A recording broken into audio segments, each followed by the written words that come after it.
더그루와 함께 오늘도 좋은 하루 보내세요.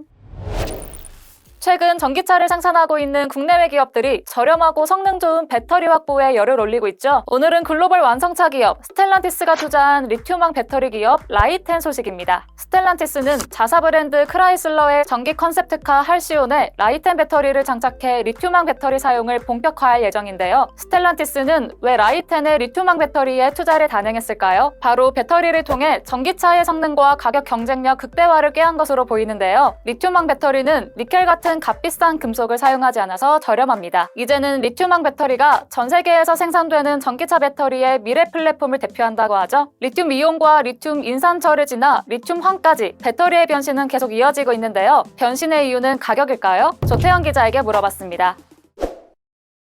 이번에는 배터리 그리고 전기차 이야기를 한번 해보도록 하겠습니다. 바로 크라이슬러인데요. 지금은 스텔란티스의 산하 브랜드 가운데 하나죠. 상당히 많은 우여곡절을 겪으면서 지금은 미니밴 위주로 제품을 생산을 하고 있습니다. 전기차 시장에서는 지금까지 콘셉트카만 여러 차례 나오고 별로 존재감이 없었는데요. 최근에 할시온이라는 새로운 콘셉트카를 공개한 상태입니다. 아직 양산 일정을 밝히진 않았는데요. 아무튼 이걸 시작으로 해서 2028년까지 전체 라인업을 전동화한다는 방침을 발표를 한 상태죠. 그런데 바로 이 차량에 리튬왕 배터리를 탑재한다는 소식입니다. 배터리 종류가 하도 많아서 헷갈리실 수 있으니까요. 오늘은 이 배터리부터 설명을 좀 해보도록 하겠습니다. 지금 가장 널리 쓰이는 배터리라면은 역시 이 리튬이온 배터리가 가장 널리 폭넓게 쓰이고 있죠. 양극재로는 금속 산화물을 씁니다. 주로 많이 쓰는 게 코발트, 그리고 망간, 그리고 최근에는 니켈 같은 것들도 함량을 계속 높여 나가고 있죠. 그런데 이런 것들을 하나만 쓰기에는 한계가 조금 있습니다. 코발트는 가격이 너무 비싸고요. 망간만 쓰게 되면 수명이나 에너지 밀도 쪽에 문제가 있고요. 그래서 이것저것 다 섞어서 쓰는 게 바로 다원계 배터리입니다. 지금 우리가 많이 쓰는 3원계 배터리가 여기에 속하죠. 니켈, 망간, 코발트를 섞어가지고 NCM 또는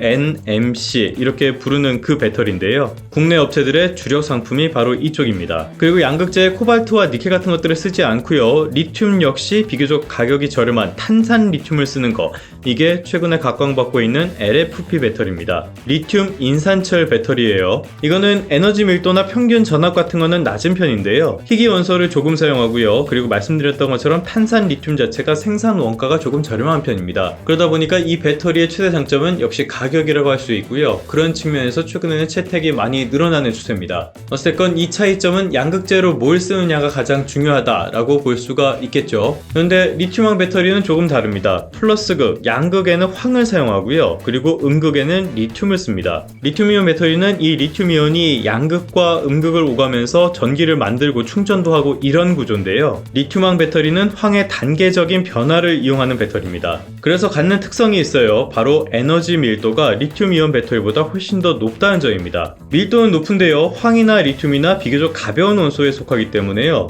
더 작고 가벼운 배터리를 만들 수 있다는 점도 장점으로 꼽힙니다. 그리고 황이라는 게 비교적 흔한 원소다 보니까요. 가격이 훨씬 더 저렴하다는 장점도 있습니다. 물론 아직 갈 길은 멉니다. 이 황화 리튬이 음극 쪽으로 이동을 하면서 수명이나 안정성에 문제가 생길 수도 있고요. 그리고 덴드라이트 현상, 화재의 직접적인 원인으로 꼽히는 그 현상이죠. 그런 문제를 해결하지 못하고 있다는 점, 또 황에 따른 부식 문제가 있다는 점, 태생적으로 충전 효율이 낮다는 점, 이런 문제점들을 아직 근본적으로 극복한 상태는 물론 아닙니다.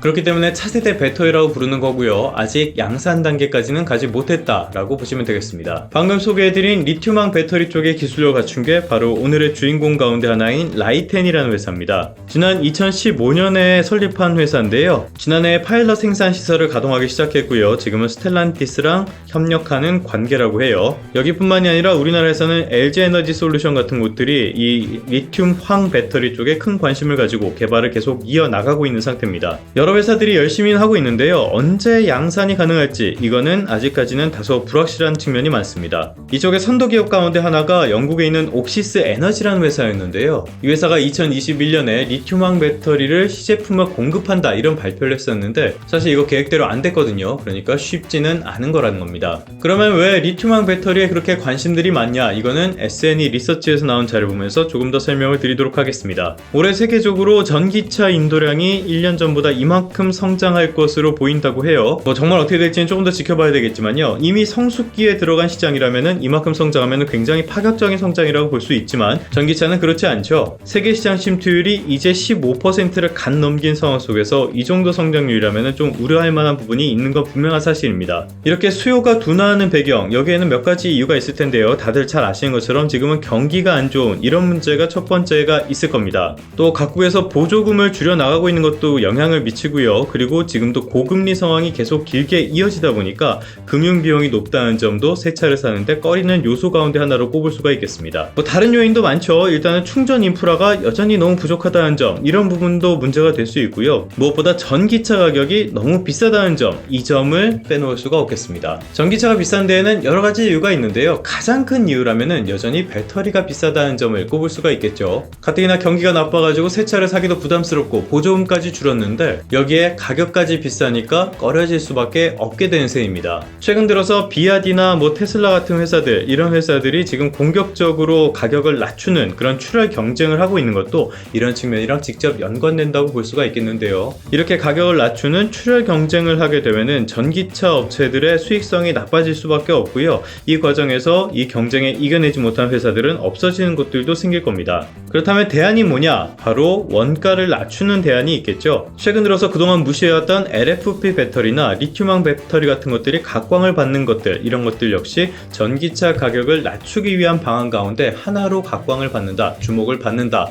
라고 볼 수 있겠습니다. 여러 차례 드린 말씀인데요. 전기차 시장은 단기적으로는 부진하더라도 중장기적으로는 성장세를 계속적으로 이어갈 가능성이 대단히 큰 시장입니다. 이 과정에서 제일 중요한 거는 어떻게 보면 배터리의 발전이 아닌가 싶은데요. 사실 배터리는 전기차를 구성하는 많은 요소 가운데에서도 가장 발전이 느린 요소라고 해도 과언이 아니죠. 2차 전지가 기존의 한계를 극복하고 새로운 모습을 보여주는 거, 이것이 전기차 입장에서도 상당히 중요하게 될 텐데요. 이런 기술의 발전에도 관심을 가져보시면 어떨까 싶습니다. 그러면 성공 투자하시고요. 다음 시간에 다시 뵙도록 하겠습니다.